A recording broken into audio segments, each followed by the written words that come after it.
Bila seseorang tu bunting pelamin, ramai makcik bawang terus tuduh mesti dah buat sebelum kahwin. Tapi tahu tak, perbezaan tarikh kandungan tu ada penjelasan saintifik yang logik, bukan semua sebab dah terbuat awal. Jom saya terangkan supaya kita tak mudah tuduh orang lagi.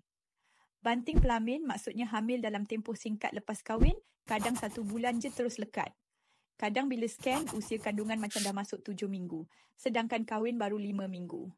Inilah yang buat orang mula berkira-kira dan buat spekulasi.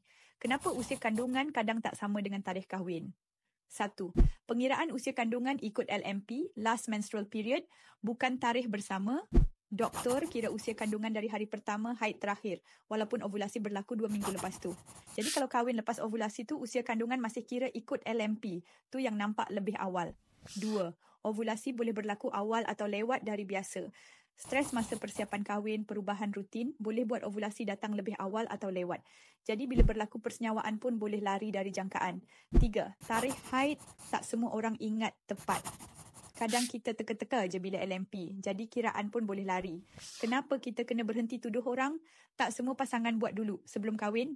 Ada yang memang rezeki mereka cepat, baru nikah, terus lekat. Kalau betul pun buat sebelum kahwin, itu urusan mereka dengan Tuhan. Kita jangan jadi hakim segera yang tak faham sistem tubuh wanita. Jadi lepas ni, kalau dengar orang cakap, anak ni macam awal sangat je, sila sound lembut. Awak tahu tak cara kira usia kandungan tu macam mana?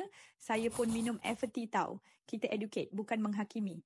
Komen, saya anti makcik bawang kalau anda setuju. Dan jangan lupa follow untuk lagi banyak info kesuburan yang real dan berfakta.